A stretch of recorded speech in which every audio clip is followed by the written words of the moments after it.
Pillowtalk with Yaz on Class 95's Love Songs. In the studio, our celebrity guest for tonight is none other than funny man Kumar. Hello everyone, it's me in case you forgot I still exist.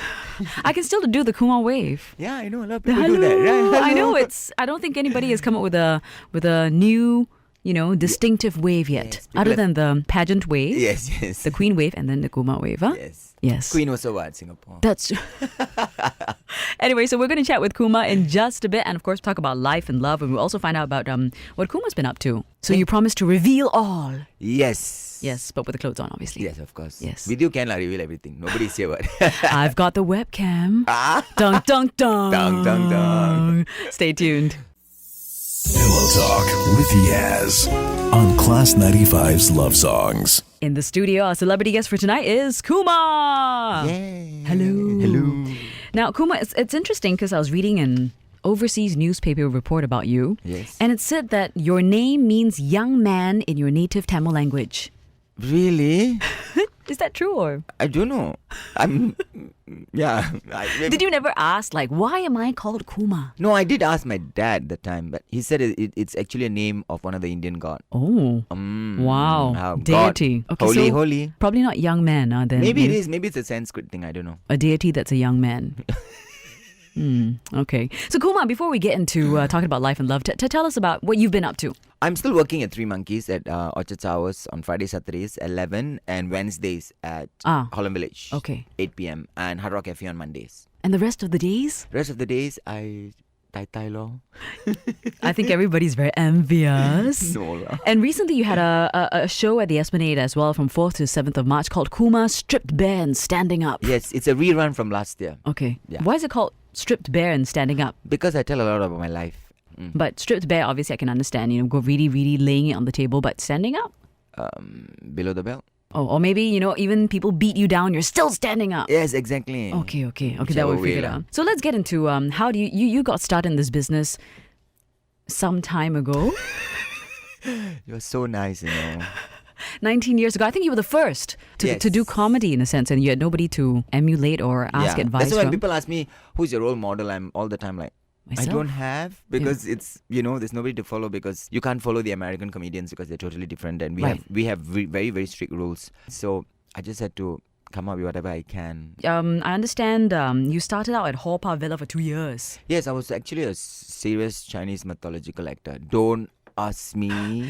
I know what's the next question going to be. What is a Chinese mythology? That means you play the winter, summer, autumn, the characters in Chinese mythology, and you play god of water, god of thunder. Okay, god of water I can understand, but how does one play summer and winter? So you run around on stage. Yeah. Winter you look very old. Oh, I see. Okay. And then summer is very glad. And what did you play back then? I played winter.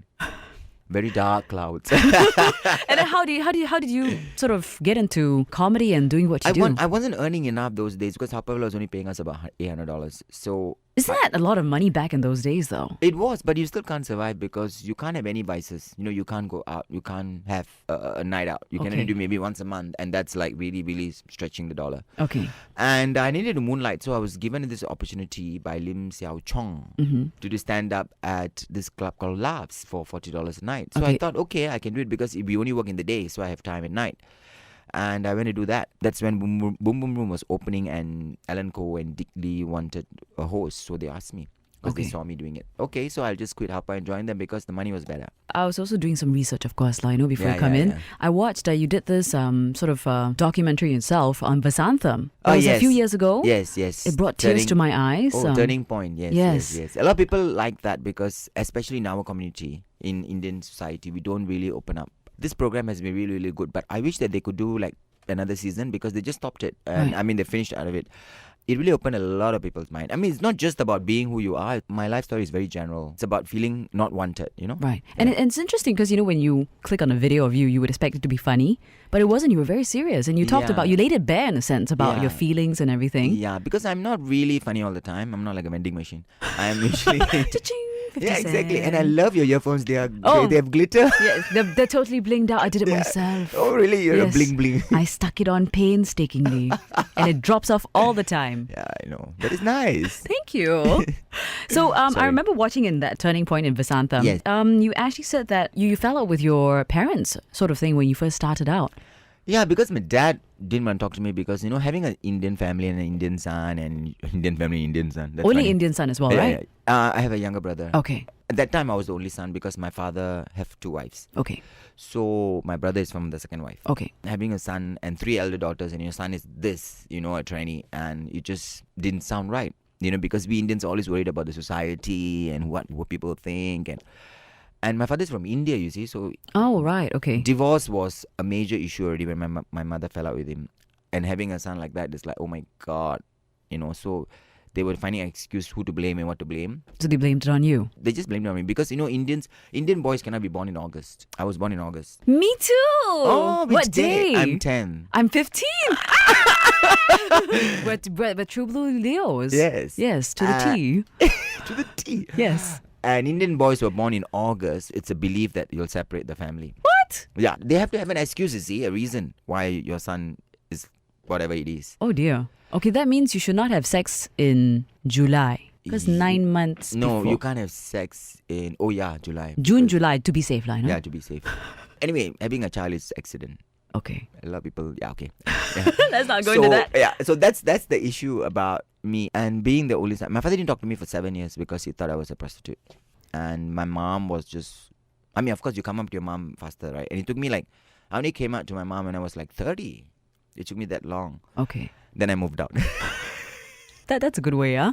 Okay, coming up, let's talk about this. I guess a lot of people out there can relate to this. You could fall out with your parents over many different things about what you want in life, Yes. about who you marry, about your choice in your career. Yeah, and everything. Or everything. And maybe you could share with us how you sort of mended the fences or got back in just a bit. Pillow Talk with Yaz on Class 95's Love Songs. In the studio, we've got comedian, Singapore's best-known cross-dressing performer, actually. Funny man, Kumar. Yes. Hello. Hello, you put it so nicely. Why? Really? It's a fact one. Yeah, I know, but you said it so nicely, Oh, thank you. So you were saying earlier on that when you first decided to do what you do, cross-dress, do comedy work and everything, perform, you actually fell out with your parents because they're a very conservative Indian family for about 7 years. Yes. But you guys are okay now. We're fine. My dad passed away last year, so But that's not the reason you're fine, right? no. How did you actually mend the fences? I did not do anything. I just let it rest because sometimes you don't push it. They will come to terms, and patience is the virtue, lah. Right. Because you just have to let your parents understand on their own that you are not doing anything that's against your morals. Or you're not doing it to hurt them. Yeah, you're doing it just to earn a living. It's just out of the norm, really out of the norm, because every parent wants their son or daughter to be a government body or and work a lawyer, a doctor, whatever. I'm just doing totally the opposite. So I just let it rest because you can't change their mindset. Right. Because I think those days they have already programmed a set that they don't change it. So you don't try and change it because when you try and change it, it becomes worse. So just let it be. And after 7 years, my dad came and talked to me. So if he didn't come to talk to you, would you have, reached out to try to make them understand? I tried because I came home, I stayed with them and I took care of them and bought them the house, and you can't just buy a house if you don't have CPF. So I think my dad understood that actually I have a job, right. And I'm not just selling my body. And all that, you do it at other ways, you give them money. I mean, it's not buying them over, but it's just showing them that you care. And after listening to the song by Christina Aguilera called Hurt, the song is about if you have problems with anybody, dad, mom, whoever, it's good to mend it. Say sorry because when they're gone, it's too late. Okay, and you true. regret for the rest of your life. So I took care of my dad when his last few months. I visit every week and make sure he's all right. And I think I've done my part. Did you guys ever talk about it again? Those dark years when My dad has come up to me once and he said, you're going to be alone for the rest of your life. This is his way of understanding. So you should have some savings and make sure you're well taken off. When they say you're going to be alone for the rest of your life, that means they understand what you are. In a way, he's looking out for you and as well. Yeah, he is indirectly. So you have to understand that's the way they tell you that, okay, yeah. I understand, I support you. Yeah. I was shocked that my dad understands more than my mom because my mom was still hoping that I'll get married. Even till today? Or has she I know given up she's the hope given up. already? She's Okay. So, for people, let's say, who fall out with their parents for whatever various reasons, Yes. you would tell them to try to mend their fences, but to wait for the parents to come to terms. It depends on the family background, depends on what race and how they think, because nowadays parents are a bit more open because everybody's sophisticated and well-traveled, and they know the internet and all that. Those days we didn't even have a handphone. So it was different. But now with all this, I think it's a bit more acceptable. And I think if you have a problem with your parents, mend it, because it is very important, and don't hurt them. Right. So it's just different people, different thinking. And some people are still very, very conservative. Right. Because I've seen people come to my show and I see the expression on their face sometimes, when the jokes are a bit more over the top. I see the expression on their face like, oh my God, but it's humor. So human is like that. When you get uncomfortable, you laugh. Right. So does it ever get your goat though when you see a reaction like that? Does it make you angry, or does it make you even more like, yo, yeah, I'm gonna get you on stage, dude? No, I would no? I would actually tell them that it's time that you should learn to laugh at yourself and everything else that's happening around us, because Singapore is moving so fast. We've moved so That's fast. true. Yeah, and if you're not moving with the government, you're left behind. And you're going to be just stuck there. Not even with the government, with the world. Yeah, just the world alone, yeah. And I think you really have to take one step forward and try and open up, because no point you just sitting there and hoping that thinking that we are all still this. We're not. We have moved on. We're many things now. We're many things now, yeah. I mean, all right. Yeah. Well, coming up, we're going to chat more with Kumar. In fact, I'm very curious how you sort of get the inspiration or the material for your shows. Dum dum dum. Trade secrets. Stay tuned. Pillow Talk with Yaz on Class 95's Love Songs. In the studio, we've got funny man Kumar. Hello, hello. So, before we get into where you get material from your show, because I'm really, really curious. Yeah. I've always heard people say that comedians aren't always as funny or happy most of the time. In fact, comedians are quite depressed when you meet them real life. They're quite like somber, serious people. Do you think that applies to you?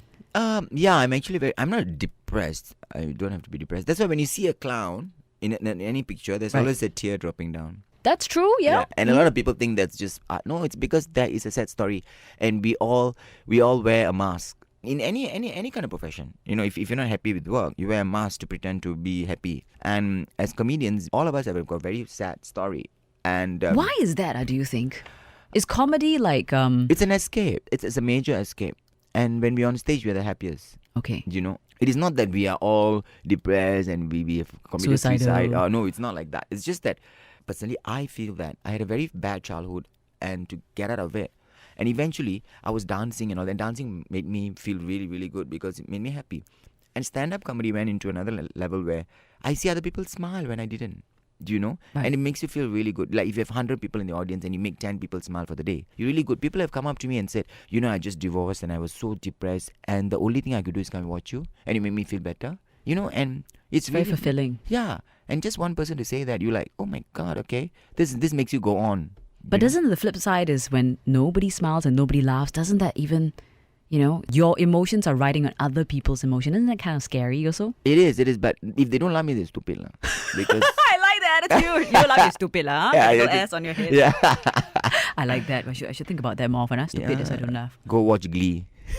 I have actually. I quite love it. No, not you, I'm telling the people. Oh, okay. Do you think also because comedians always talk about, life? Yeah. Therefore, you are, in a sense, more sensitive to the nuances of people, and therefore more sensitive to the more negative emotions and negative energy as well. We take all the negative emotions to make it positive because, nowadays when I do more stand-up, I do a lot of issues, about people, and there is a message. So a lot of people who are smarter get it. Right. There is a message. It's not just about ha ha ha. You leave thinking that, oh my God, okay, I came for an answer and I got it. Right. So it's like you're a mirror.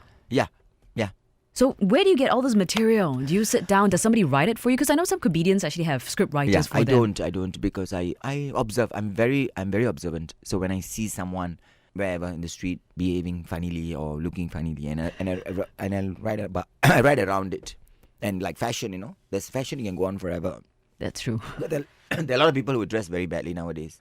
I think a lot better already in Singapore, I mean, better, but yet I've seen people who just wake up in the morning and they just go to the office, and then after that, when they have to go for dinner, they're like, oh my God, what am I wearing? And I personally feel grooming is very, very important. You have to look good. I mean, it's not about looking good for others, but looking good for yourself. Because when you dress well, you feel good, That's true. But you know what? The effort to dress well is it's very tiring. I know. But because if you are a Leo like me, Yes. you are vain. That's true. I will agree with you, yes. Yes, and a lot of people are vain, but a lot of people say, "Oh, I don't have the money." I mean, it's not about you could wear this fashion and still look nice. Right. It's about effort, actually. It's about effort, yeah. Yes. And don't wear things that you see in the magazine and say, "Oh my God, Naomi is wearing that, Naomi Campbell, and I think I look good in it," and it just doesn't go. Wear what you're comfortable with, short of t-shirt and shorts. Yeah, and you must carry it well, lah. Okay. Coming up, since we're talking about fashion, Yeah. the fashion faux pas that you see Singaporeans sort of making that you're like, oh my God. So hopefully you can be a mirror now Yes. so that people can be more aware. Oh dear. Stay tuned.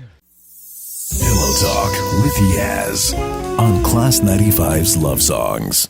In the studio, we're talking to Kumar. Hello. Hello. Thank you so much for coming in. My pleasure. So we're talking about clothing because earlier you're saying that, if you want to feel good about yourself, the first thing you have to start with is to make an effort to dress well. Yeah. It doesn't mean you have to buy branded clothes or wear what the models are wearing, but to make an effort to look better. Yes. So I'm sure because being a comedian, I'm sure you're always observing people. Yes. I think Singaporeans have gotten a lot better. The women especially, the men not quite so, but... Yeah, the women have actually, I must say. The men not so, right? Compared to the younger ones are very, very conscious. True. Means 25 and below? Yeah. I agree. Because they get the money, the parents are busy working, they just here, good. So share with us some fashion faux pas of Singaporeans, men and women that you've seen that you would like to be a mirror for right now. Yeah, I feel the bigger girls should never wear leggings. Really? Why? Because that's not what the fashion magazines say, No, but they wear leggings and you need to also style it. You can't just wear leggings and a tight top. It just doesn't work if you're big girls. True, because tight must be armed with loose. Yes. Okay. And if you're very, very huge, leggings just doesn't go. Because even if a top that goes below the waist, your legs are so huge. But how about if it goes past mid-thigh? It can, but you really need to style it because if you're short, that will look really, really gross. Okay. And girls with no top don't wear spaghetti strap. What are my girls with no top? Oh, boobies. Boobies. Right. Don't wear spaghetti strap. Why? But you know what? Here's the thing I realized. If you're kind of voluptuous, like you've got big breasts or ample bottom, you can't wear too skimpy either because then you look kind of tarty. Yeah, you can't. Right? Yeah, you can't have Then if skinny cannot wear, then too voluptuous who cannot wear, then who's going to wear? No, skinny, you can wear spaghetti, but you have to wear something else on it. You just don't wear spaghetti and then jeans and then you don't have anything on top. Really? Yeah, because it just looks funny. You're trying to look sexy. Right. But you don't look sexy because you don't have the boobies. And Wonder Bra doesn't work. You know why it's called Wonder Bra, right? Because when you take out the bra, you wonder where your breast is. and a lot of guys make mistakes. And I see a lot of guys copying whatever his friend is wearing. And you see two guys walking around the street wearing the same outfit. Really? No. I have seen youngsters. Like It's what? Like checkers, for an example. Now, Right. checks are in, right? Yes. So Gab is having checks and Zara is having checks and everybody's having checks. Right. And everybody's wearing it, whether it suits you or not, because it's the in thing. You can't, if purple is the in thing, it was in thing, and you really have to style it. And being Indian, if I wear purple and if I'm dark Indian, I look scary. That's true. I'm sorry. I'm trying to imagine you in purple and it's a bit... Yeah, I know. Barney purple. Yeah, Barney purple. No. And I feel the girls with no boobies should wear more frills, frill top or, Right. with all the scarves, they need to really, really style it. I mean, it's just about styling. If there was the number one fashion faux pas that you absolutely loathe, what would it be? Transparent tops. Translucent tops. I've seen girls with translucent top who are fat. But guys, okay. Guys cannot wear translucent, that just doesn't work, right? Why not? If you're really buff, those wire mesh thingies. Yeah. S&M, kinky. I think Brian won what? For the Star Wars. Yeah. The guys this year Star Wars, they really, really, really, really horribly dressed. The best was Joanne Pei. But she got quite a bit of flack for that as well. Yeah, because they think that she was trying to be flashy lah. Right. But the Gucci dress. Because that can't be, it's a dress that cannot be worn by somebody with too much breasts. Yeah, you can't. Because then you become Pamela Anderson. Yeah. And she looked like Adam's family lah, which really, really looked good. I thought she looked pretty good as well. And Rayan, Yes. Rayan looked really, really nice too. Okay, she wore the tuxedo thing. Yeah, the tuxedo thing. Right. So number one fashion faux pas is transparent tops. Yeah. You think it'll never come back in? Not say transparent, translucent, because I've seen people wearing translucent tops and it just doesn't go lah. So we'll never catch you in one lah. You will never catch me unless I'm wearing a jacket over. What's the point? I know, but it's to highlight the, Okay. something, yeah. Okay. We're talking to Kumar right now, and coming up, we're going to chat more with him. Stay tuned. Pillow Talk with Yaz on Class 95's Love Songs. In the studio, we've got Kumar as my celebrity guest for tonight. Hello. Hello. Okay, so we know that you've always done the cross-dressing thing. Yeah. Can I just say you've got fabulous gowns? Thank you. I'm quite envious. Can borrow? I don't think I can fit into it actually. Nah, yeah. Can lah. And come back, Kumar's like, oh, what do you do to my dress? What is the most difficult thing about cross-dressing? I'd really like to know. Parking it properly. It's technique. You have to put it right at the back. Okay. Right. That's the only thing. Because every time, sometimes you wear shorts, right? Right. On stage, and you're so conscious because you can just pop up, and you just can't wait for the song to end. Is that why you're always fidgeting sometimes with your dress? I'm fidgeting because I'm nervous sometimes. Oh, so that's a and, little... or it doesn't fit all of a sudden on stage, or it's coming up or something. Okay. Moving along, have you received really extreme reaction from your audience for what you do? Like, I don't know, death threats, or a really angry audience that felt that you pushed the button too far, that you went too far? There are nights when people, the audience were conservative, and they feel that, my God, this is too much, and they even ask me for apology. Really? Yeah. How do you handle that? I always tell them things like, if you can't laugh at yourself, don't go out. Do you know? Because you're not ready. You're not ready to go out. Don't waste your money and my time. Right. If you're not ready, then don't try and think that you are, because you're not. And by laughing at other races and not laughing at your own, then it's just not right. Right. That means you are racist. In a way, yeah. And I'm not, because I make fun of all races. And there are angry people, and I always tell them, please don't come back, because you're not ready. Go and watch cartoons. That's quite brutal, actually. And what did you do after you tell them that? You tell them to their faces that? Yeah, and they'll tell me like, oh, I'm not coming back. I say, okay, I can't force you to do anything that you're not. And I'm not going to apologize, because you are sensitive and everybody else has got used to the way I am. So if you're sensitive, then you're not ready. Right. So why should I say sorry? Because I'm not going to adjust. I can't be saying sorry to everybody. And you can't be pleasing everybody. True. So if your friend has come to the show and he likes the show, whatever, and he thinks brutal and brings you and you are uncomfortable, then don't come back.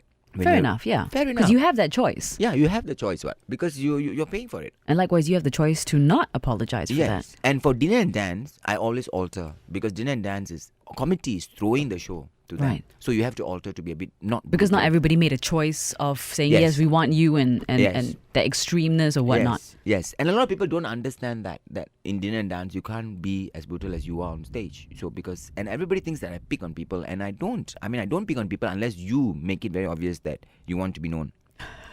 And how do you tell if a person wants to be known? You can tell they heckle, or they're drunk, or they talk, They talk, They talk among themselves while you are... Well, that's just rude. That's just rude. And even last Saturday when I was performing, the Angmo was sitting in front, we're talking, and I'm like, why? You have all the time to talk before the show. Or after the show. And you talk during the show. And you're distracting everybody else around you, because the next table wants to hear what's going on. Right. So it's not a Singaporean thing only. It's not. And Angmos do it a lot of times. When they don't understand, they start talking. And when they talk, they are louder than you, because they want their friend to hear you. Oh dear. Singaporeans do it in the cinemas. I went to watch a movie, and the Singaporean guy trying to explain to the girl about the movie. I'm like, if you don't understand English, then go and watch a Chinese movie. Or tell later. Yeah, or don't explain word for word. Because it's I can't hear what they're talking about. You don't need a running commentary, right? Exactly. This is not Tough Club, So the thing is there anything that's off limits to you? Because you talk about sex, about relationships, about life, about your observations. I don't go so government. I control a lot on government, because sometimes I know I push it, and after the show I'm like, I think maybe today I did a bit too much. Have you ever received a letter from Dear Kumar? No, because I'm not an opposition party. I don't have an agenda. Right. I'm just talking about issues. Like today I can go on stage and talk about casino, or I can talk about sex education in schools, because that's the topic now. Policies are funny, and when we make sense, there won't be a reply. When you make sense, I think that's the key thing to note. When you make sense, they won't reply. So politics is the one thing that you sort of try not to go in too much. Too much, because I don't like the idea of because whatever it is, the government has done a good job. But there are some policies that everybody makes mistake. You're human, and politics is something that we all talk about it like among ourselves. And when I do it on stage, people laugh, because oh my God, I just spoke about it yesterday. Yeah. Okay. Coming up, we're gonna chat more with Kumar. Stay tuned. Pillow Talk with Yaz on Class 95's Love Songs. In the studio, we've got Kumar. Hello. Hi. So you do a lot of your stand-up, your routines. A lot of it is observations. Yes. So I really like to know, what is the one thing that really irritates you about Singaporean men, and one thing that really irritates you about Singaporean women? What irritates me is nowadays when Singaporean men want to propose to their wife, they don't go down on their knees. Which is very funny. I had a proposal, on Friday night. Last Friday night, I asked people to SMS in about how they proposed. And the guy said the first thing the wife did, or the fiancé or whatever, was to lean over the bed and to see if he was on his knees. Yeah, because they don't do it. Some culture, some traditions cannot be changed. And these guys have to be a bit more sensitive to women's feelings. And I think going down on the knees is very, very, very, very important. Because it's a tradition. You when you go down knees, you mean more. You know, you mean it. You sincerely mean it. Marry me. You just can't throw a ring and say, so, we've been together for so long. Let's do it lah. But I remember FD always makes this comment. The minute you propose on your knees, that's how it's going to be for the rest of your life. Not really, but it's high time you go down on the women, right? Okay, so moving along, what is the one thing that really irritates you about Singaporean women? Singaporean women, the more successful they get, the more arrogant they get. Really? Yeah, and I think that when they are like 35 and very successful, the expectations for men become higher. And I'm not saying everyone, I'm just saying in a general. But is it wrong to have expectations when you've reached and achieved so much in a way? I think love shouldn't have boundaries. Love shouldn't have expectations. You see, the problem is when we are so successful, we want someone on par so that we think that the mentality, whatever, the money and all that, whatever. But it's just wrong. Of course, the guy will feel intimidated as well. Right. Because if a girl drives a BMW and if he's driving a cheap car, of course he will be intimidated. Men are like that. They are very insensitive and they are very, very funny. And women you should not expect. Okay. Like every guy that drives a sports car is ugly. Mostly. Okay. Because it's an insecurity problem. Like men after 40, they have insecurity problem about they are down there lah. Okay. So it's the same thing. So I think for women, I think they shouldn't expect too much, because the world in the near future, I think it's going to be taken over by women and gays. Okay. Lady Gaga is the start. And cults. And I think that women expect too much sometimes. If you have to meet somewhere, you cannot say, I don't have any expectations in a man. You have to have. But you don't have too much expectations. Right. Like going to a movie. If you have too many expectations about the movie, sometimes the movie is so rah, the amount of publicity, you expect too much, you go there and then you're like... Very disappointed, huh? Because you expect too much. Right. Same thing. Okay. Coming up. You have like, all of a sudden you're like... Yeah, oh, my God. Yes, getting people to think, yes. You've got my little wheels going... I know in your stand-up shows you talk a fair amount about couples in Singapore as well. Yes. I want to hear your observations. Okay. That's coming up next.